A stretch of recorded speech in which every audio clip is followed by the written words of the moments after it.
بسم اللہ الرحمن الرحیم۔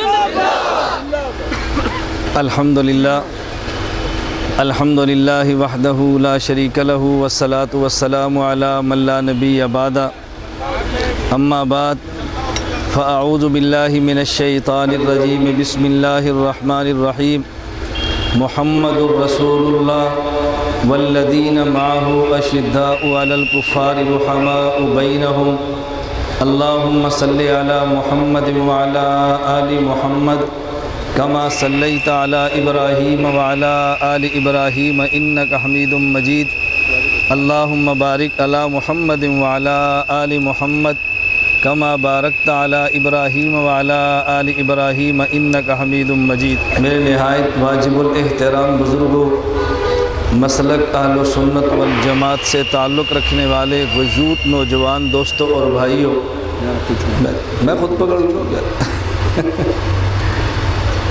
آپ حضرات کی خدمت میں ختم نبوت کے عنوان پہ تفصیل کے ساتھ علماء نے گفتگو فرمائی ہے۔ میں آپ حضرات کا مزید زیادہ وقت لینا نہیں چاہتا، عصر کی اذانیں بھی ہو چکی ہیں، آپ حضرات نے جماعت کے ساتھ نماز کا اہتمام بھی کرنا ہے۔ میں نے جو آپ حضرات کی خدمت میں تلاوت کی ہے، اس آیت کی روشنی میں نہایت اختصار کے ساتھ میں 3 باتیں کہتا ہوں۔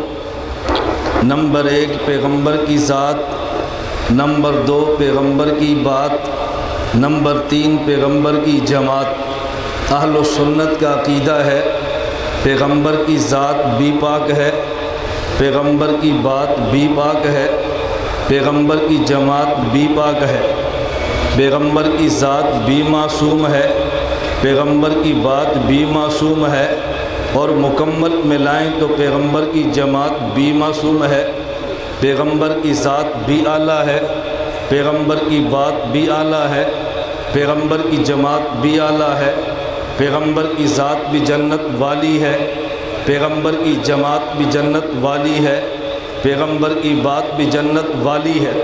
میرا جی تو چاہتا تھا میں 3 عنوان کو پیش کر کے ذات نبوت سے ختم نبوت پیش کرتا، بات نبوت سے ختم نبوت پہ دلائل دیتا، جماعت ختم نبوت کا میں موقف پیش کرتا۔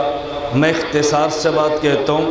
نمبر 1 پیغمبر کی ذات، نمبر 2 پیغمبر کی بات، نمبر 3 پیغمبر کی جماعت۔ پہلے پیغمبر کی ذات ہے، پھر پیغمبر کی بات ہے، اور پھر پیغمبر کی جماعت ہے۔ ہم پہلے پیغمبر کی ذات کو دیکھتے ہیں، پھر پیغمبر کی بات کو دیکھتے ہیں۔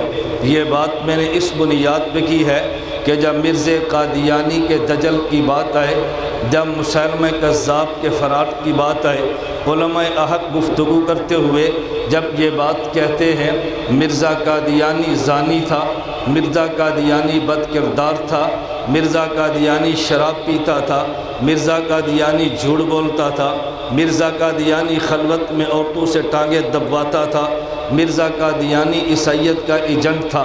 ہمارے کالج کا نوجوان کہ جس کے پاس دین کا درد ہے لیکن دین کا علم نہیں ہے، ہمارا پروفیسر اور وکیل اور تاجر جو دین کا درد رکھتا ہے لیکن دین کا علم نہیں رکھتا، اس کے پاس معلومات کی کمی ہے۔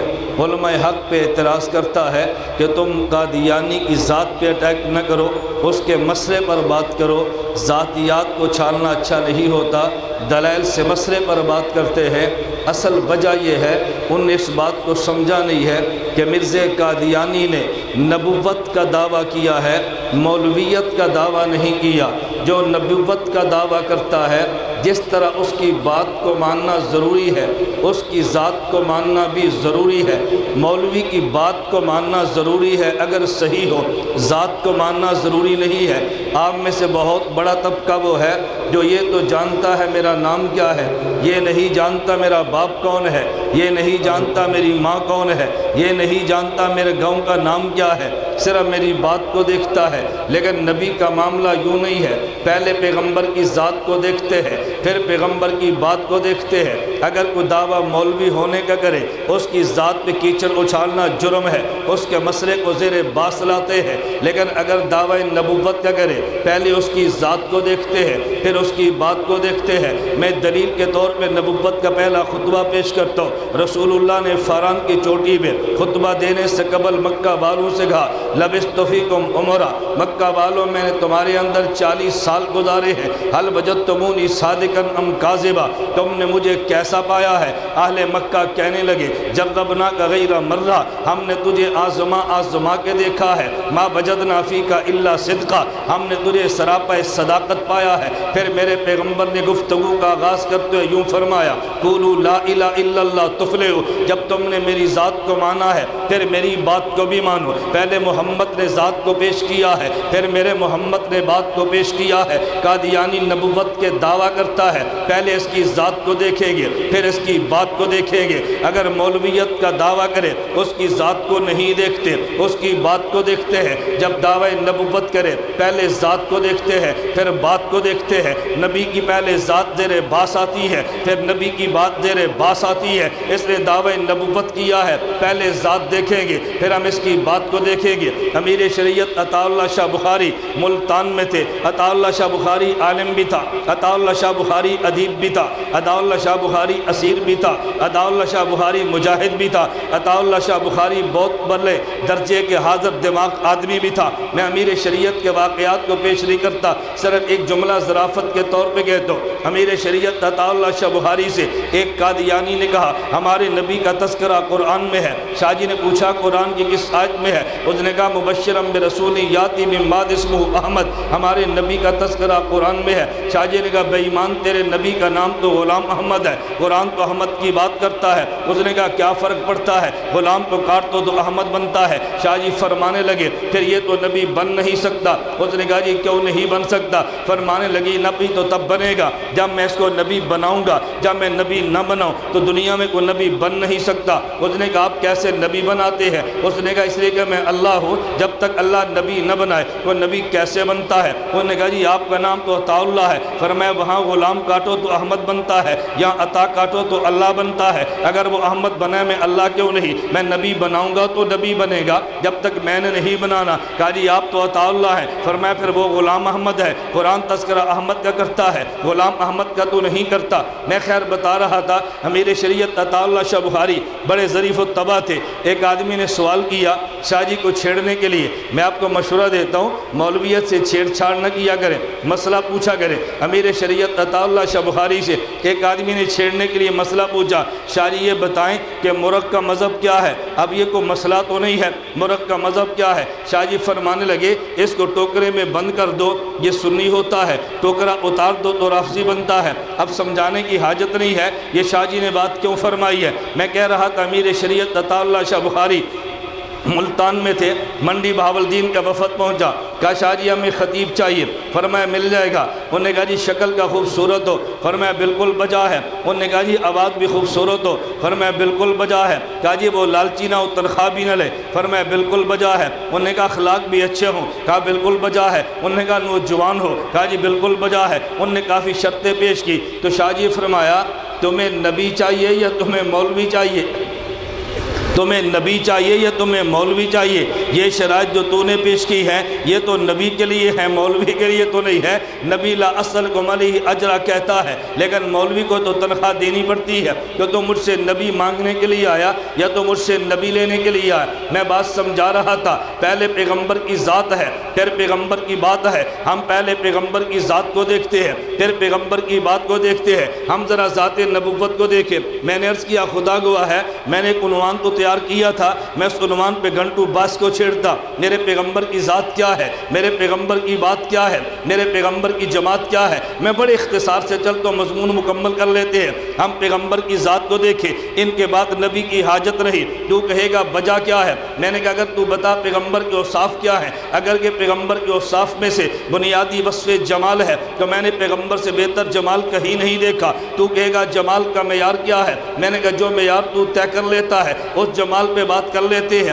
جو جمال تیرے ہاں ہے، میرے ہاں تو اس کا معیار بہت بلند ہے، دیوبند والوں کا جو معیار ہے وہ تیرے ہاں نہیں ہے۔ کیا جی میرے ہاں تو معیار یہ ہے، ہم نے تاریخ میں شخص پڑھا ہے جسے دنیا یوسف کہتی ہے، یوسف سے زیادہ کوئی حسین تھا ہی نہیں۔ میں نے کہا تجھے غلط فہمی لگی ہے، تیرے پاس دلیل کیا ہے؟ کہتا ہے میں نے قرآن کو دیکھا ہے، جب زلیخا یوسف پہ عاشق ہوئی ہے تو مصر کی عورتوں نے تانا دیا، ارے زلیخا غلام پہ فدا ہو گئی ہے۔ زلیخا نے کہا تم نے غلام کو دیکھا نہیں ہے، اگر دیکھ لیتی کبھی مجھے تانا نہ دیتی۔ زلیخا نے تانے کا جواب دینے کے لیے محل میں دعوت کر دی ہے، دسترخوان سجا دیا ہے، اوپر پھل اور چھریاں چاقو رکھ دیے ہیں، حضرت یوسف کو دعوت دی اخرج، آپ باہر تشریف لائے۔ نبی تو غیب نہیں جانتا، ان کے علم میں نہیں باہر کیا ماجرا ہے۔ یوسف علیہ السلام آئے ہیں، زلیخا کو تانے دینے والی عورتوں نے حضرت یوسف کو دیکھا ہے۔ قرآن کہتے ہیں قطعن ایدیہن، اپنی انگلیاں کاٹ ڈالی ہے۔ دیکھو حضرت یوسف کے حسن کو دیکھا، انگلیاں کاٹی ہے، لیکن حضور کو کتنوں نے دیکھا، کبھی کسی نے انگلی کاٹی تو نہیں ہے، پتہ یہ چلتا ہے۔ اور حضرت یوسف کا جو حسن ہے ان جیسا حسن کسی کا نہیں ہے۔ میں نے کہا تو نے زلیخا کو تانے دینے والیوں کے بارے میں تو موقف سنا ہے، لیکن میرے پیغمبر کے حرم میں رہنے والی امی عائشہ کا موقف تو سنا ہی نہیں ہے، ورنہ تو اعتراض کرتا ہی نہ۔ کہتے ہیں کیا مطلب؟ میں نے کہا امی عائشہ فرماتی ہے جب پیغمبر کو دیکھا ہے، کہتے ہیں لب امی زلیخا لو رأین جبینہ لاسرن بالقطع قلوبہن علی الید، جنہوں نے زلیخا کو تانے دیے، یوسف کو دیکھا تو انگلیاں کاٹ لی ہے۔ تو کہتی ہے کسی نے کاٹا نہیں ہے، اگر میرے محمد کو دیکھ لیتی وہ انگلیاں نہ کاٹتی، اگر میرے محمد کو دیکھ لیتی وہ انگلیاں نہ کاٹتی، ارے وہ تو دل کاٹ لیتی، وہ انگلیاں کاٹتی ہے، میرے محمد کو دیکھتی تو دل کاٹ لیتی۔ یہ امی عائشہ نے جملہ کیوں کہا ہے؟ میں بتانا یہ چاہ رہا تھا میرے پیغمبر کے بعد ضرورت نہیں ہے، اس کی وجہ یہ ہے حضرت آدم سے لے کر عیسیٰ یہ انبیاء ہے، خدا نے جمال ان کو دیا ہے، لیکن ان کو جمال میرے پیغمبر سے ملا ہے۔ میرا پیغمبر تو مرکز جمال ہے، میرا پیغمبر تو منبع جمال ہے، اور انہیں جمال ملا ہے میرے پیغمبر سے ملا ہے۔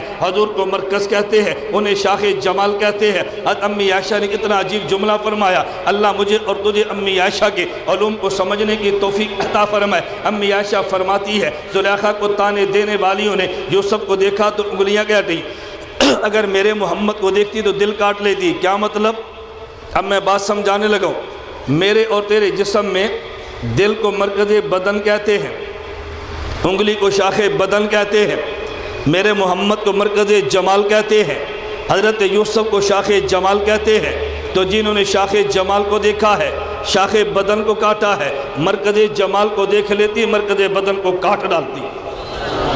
میں نے کہا تیرے یہاں جمال کا جو معیار ہے یہ جمال تو میرے پیغمبر میں موجود ہے، اس کے بعد جمال کی حاجت نہیں ہے۔ بتا نبی کریں گے کیا؟ میں نے کہا مجھے اور بتائیں، لیکن جمال نبوت پہ جو دلیل میں دیتا ہوں، جو بندیت کا ترجمانی کرتے ہوئے شاید یہ تجھے کہیں اور سے جمال نبوت پہ دلیل نہ ملے، خود قرآن گواہ ہے۔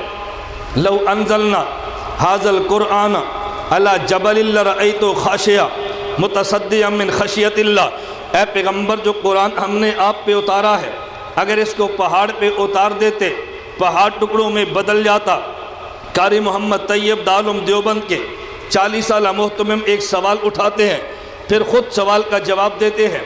قاری طیب فرمانے لگے اگر یہ قرآن اتنا بوجھ والا ہے، پہاڑ پہ اترا تو ٹکڑے ہو جاتے، تو پھر ہم دیوبند کا 10 سالہ بچہ دیکھتے ہیں، یہ قرآن اٹھاتا ہے مگر ٹکڑے نہیں ہوتا۔ اگر یہ بوجھ والا تو بچے نے کیسے اٹھایا؟ اگر بچے نے اٹھایا تو پہاڑ کیوں نہیں اٹھاتا؟ پھر قاری محمد طیب کا جواب سننا، فرماتے ہیں آسمان پہ سورج بھی دیکھنا، آسمان پہ چاند بھی دیکھنا، جب سورج کی روشنی کو دیکھے تو آنکھ جواب دیتی ہے، جب سورج کی روشنی کے سامنے بیٹھو آنکھ جواب دیتی ہے، سورج کی تپش کے سامنے بیٹھو وجود جواب دیتا ہے، لیکن جب سورج کی روشنی چاند کے جمال سے گزرتی ہے تو دیکھنے میں لطف آتا ہے، جب سورج کی تپش چاند کے جمال سے گزرتی ہے تو سہنے میں مزہ آتا ہے۔ جب یہ روشنی سورج میں تھی اسے ضیاء کہتے ہیں، جب چاند سے گزر کے آئی تو نور کہتے ہیں، جب یہ تپش سورج میں تھی تو حرارت کہتے ہیں، جب چاند سے گزر کر آئی تو برودت کہتے ہیں۔ سورج جلال والا تھا، یہ چاند جمال والا تھا، جلالی روشنی دیکھے آنکھ جواب دیتی ہے، جلالی تپش کو دیکھے وجود برداشت کرتا نہیں، لیکن جب جمالی چاند سے گزرتا ہے تو دیکھنے میں مزہ آتا ہے، سہنے میں لطف آتا ہے۔ میرا اللہ جلال والا ہے، میرا محمد جمال والا ہے۔ خدا کا جلالی کلام پہاڑ پہ اترتا یہ ٹکڑوں میں بٹ جاتا۔ خدا نے جلالی کلام کو پہلے محمد کے جمالی سینے پہ اتارا ہے، پھر میرے محمد کے جمالی سینے سے نکل گئے۔ یہ دیوبند کے 10 سالہ بچے کو ملا ہے، یہ جمالی محمد نہ ہوتا کیسے قرآن کوئی اٹھا نہ سکتا۔ میرے محمد کا جمال ہے کہ دنیا نے قرآن کو اٹھا لیا ہے۔ میں بتا یہ رہا تھا اگر میں ذات پیغمبر پہ بات کرتا، مجھے بتا بھی تو نے پیغمبر کی ذات کو سمجھا نہیں ہے۔ آدم سے لے کر عیسیٰ یہ بھی ذات نبوت ہے، میرے پیغمبر کی بھی ذات نبوت ہے، مگر ان میں فرق کیا ہے؟ آدم سے لے کر عیسیٰ وہ ذات نبوت ہے جسے خدا نے جنت سے بنایا، میرے پیغمبر کی ذات نبوت وہ ہے جسے خدا نے جنت الفردوس سے بنایا۔ مجھے بتا اس کے بعد کوئی مقام بچتا کون سا ہے جو تجھے نبی چاہیے؟ میں نے ذات نبوت کو دیکھا ہے تو میرے پیغمبر مجھے سب سے بالا نظر آئے ہیں۔ میں نے باتیں پیغمبر کو دیکھا ہے، یہ تو آپ سنتے ہی رہتے ہیں، مجھے دلائل دینے کی حاجت رہی۔ انا خاتم النبیین لا نبی بعدی، میرے پیغمبر کی ذات نے بھی بتایا، میرے پیغمبر کی بات نے بھی بتایا کہ میرا پیغمبر تو آخری نبی ہے۔ میری بات توجہ سے سمجھنا، پیغمبر کی بات کو حدیث کہتے ہیں۔ اگر یہ مرزا قادیانی اس کو نبی مانے، اس کی بات کو پھر حدیث کہیں گے۔ لاہور میں مناظرہ طے ہوا، ادھر مناظر دیوبندی ہے، ادھر مناظر مرزائی ہے۔ اتفاق سے موقع پر کسی عذر کی وجہ سے مناظر نہ پہنچ سکا، علامہ خالد محمود کو جلدی میں بلا لیا گیا۔ علامہ خالد محمود صاحب نے 2 کتابیں لی اور مناظرہ گاہ میں پہنچ کے بات سننے والی ہے۔ مرزا قادیانی کا چیلا موجود تھا، علامہ خالد محمود نے ازالت الاوہام کا حوالہ دیا۔ مرزا قادیانی کا مناظر کہنے لگا، علامہ صاحب تم نے شرطیں نہیں پڑھی، تم نے شرطیں نہیں پڑھی۔ اب علامہ صاحب نے شرطیں پڑھی تو نہیں تھی، وہ تو اچانک آئے تھے، اگر کہہ دیتے نہیں پڑھی مخالف تالی مارتا، جاؤ پہلے شرطیں پڑھو پھر مناظرہ کرنا۔ یہ دیکھ آیا مناظرہ کرنے کے لیے، علامہ صاحب مناظر دیوبند تھے، علامہ صاحب نے شرطیں پڑھی نہیں تھی، لیکن سوال اتنا عجیب کیا، مرزائی مربی حیران ہو کے رہ گیا۔ پوچھا وہ کون سی شرط ہے جس کی میں نے مخالفت کی ہے؟ نہیں سمجھے؟ وہ کون سی شرط ہے جس کی میں نے مخالفت کی ہے؟ اس نے کہا جی شرائط میں لکھا ہے، بات قرآن حدیث سے ہوگی۔ آپ نے ازالت الاوہام کو پیش کیا ہے جو مرزا قادیانی کی کتاب ہے۔ علامہ صاحب فرمانے لگے میں نے شرط کی مخالفت تو نہیں کی، اگر مرزا نبی ہے، ازالت الاوہام حدیث ہے، اگر یہ حدیث نہیں تو وہ نبی کیسا؟ اگر مرزا قادیانی نبی ہے تو ازالت الاوہام حدیث ہے، اور اگر یہ حدیث نہیں وہ نبی کیسا؟ وہ پھنس گیا، لیکن تھا تو مناظر باطل بھی وہ مناظر ہوتا ہے۔ اس نے 35 بدر کے عجیب حملہ کیا جس سے نکلنا دیوبند والوں کا کام ہے، عام بندے کے شاید بس میں نہ۔ اس نے کہا جی پیچھے دیکھو کیا لکھا ہے، ہمیں کافر کہتے ہو، پہلے انہیں مشرک کو پھر ہمیں کافر کہنا۔ علامہ صاحب نے دیکھا کہ کیا لکھا ہے، مسجد بریلویوں کی تھی جہاں مناظرہ تھا، اس نے کہا یا اللہ یا محمد لکھا ہے، یہ شرک نہیں ہے، ہمیں کافر کہتے ہو۔ اب علامہ صاحب کا جواب دیکھنا، علامہ صاحب نے مرزائیت کے خلاف کام کرنا ہے، ان کو ٹوٹنے بھی نہیں دینا، موقف کو بھی اپنی جگہ پہ رکھنا ہے۔ علامہ صاحب فرمانے لگے بھائی کسی نے حج کیا ہو، 2-4 بندے کھڑے ہو گئے، عمرہ کیا ہو 4-5 اور کھڑے ہو گئے، کہا تم جدہ میں گئے ہو، یا اللہ یا محمد دیکھا ہے؟ کہا جی نہیں دیکھا۔ مکہ مکرمہ میں گئے ہو، یا اللہ یا محمد دیکھا ہے؟ کہا جی نہیں دیکھا۔ مدینہ منورہ میں گئے ہو، یا اللہ یا محمد دیکھا ہے؟ کہا جی نہیں دیکھا۔ علامہ صاحب نے کہا مسئلہ صاف ہو گیا، ایک یا عربی والا ہے، ایک یا پنجابی والا ہے۔ اگر یہ یا عربی والا ہوتا تو مکہ میں لکھا ہوتا، اگر یا عربی والا ہوتا مدینہ منورہ میں لکھا ہوتا، اگر یا عربی والا ہوتا تو جدہ میں لکھا ہوتا۔ یا عربی والا نہیں ہے، یہ یا پنجابی والا ہے، انہوں نے لکھا ہے یا اللہ نو مننے ہاں یا محمد نو مننے ہاں، تیرے پیو مرزے نو نہیں مندے۔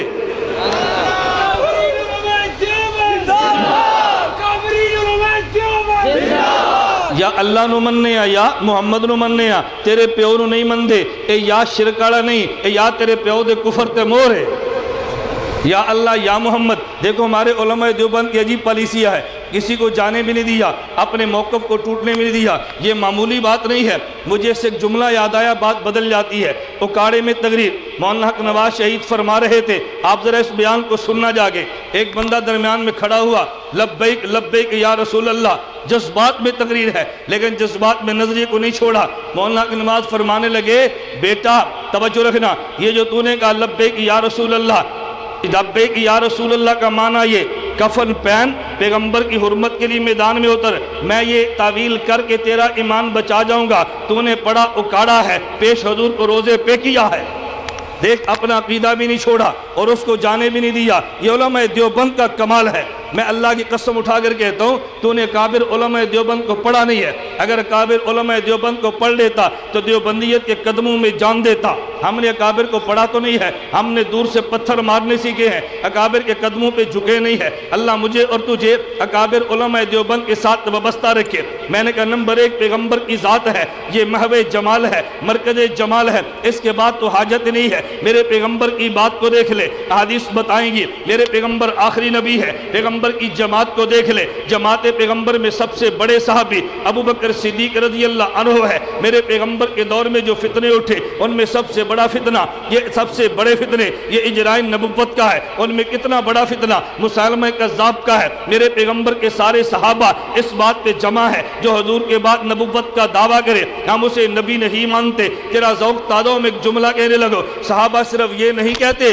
ہم کسی کو پورا نبی نہیں مانتے, بلکہ صحابہ کہتے ہیں ہم تو کسی کو آدھا نبی بھی نہیں مانتے. تو کہے گا دلیل کیا ہے؟ مسلمہ کذاب کا دعویٰ تو نے سنا ہے, حضرت حبیب پیغمبر کے صحابی ہے, دربار مسلمہ میں گرفتار ہو کر آئے. مسلمہ کذاب نے کہا میں یہ نہیں کہتا حضور کو نبی نہ مانو, میں کہتا ہوں مجھے بھی مانو انہیں بھی مانو, تم دونوں کو مان لو, بیٹی تمہیں دے دوں گا, تم دونوں کو مان لو, آدھی سلطنت تمہیں دے دوں گا. صحابی نے کہا ہم جسے مانتے ہیں پورا مانتے ہیں, ہم آدھا نبی کسی کو نہیں مانتے. اس نے کہا ان کے ہاتھ کاٹ دو, ہاتھ کٹا ہے. مسلمہ کذاب نے ہاتھ کٹوایا, حضرت حبیب نہیں مانے, کہا ان کے پاؤں کاٹ دو, پاؤں کاٹے ہیں تب بھی نہیں مانے, کہا ان کی پاؤں کاٹو, پاؤں کٹوا دیے تب بھی نہیں مانے, کہا ان کی زبان کاٹو, ان کی زبان کو کاٹا گیا, اشارے سے کہا میں تب بھی نہیں مانتا. انہوں نے کہا گردن کاٹ دو, ان کی گردن کاٹی ہے, یہ تب بھی نہیں مانے. جب صحابہ کا قافلہ مدینہ آیا, حضرت حبیب کی والدہ انتظار میں ہے کہ میرا لخت جگر غازی بن کر آئے گا. پوچھا میرے حبیب کا کیا بنا ہے؟ صحابہ نے کہا تیرا حبیب تو شہید ہو گیا.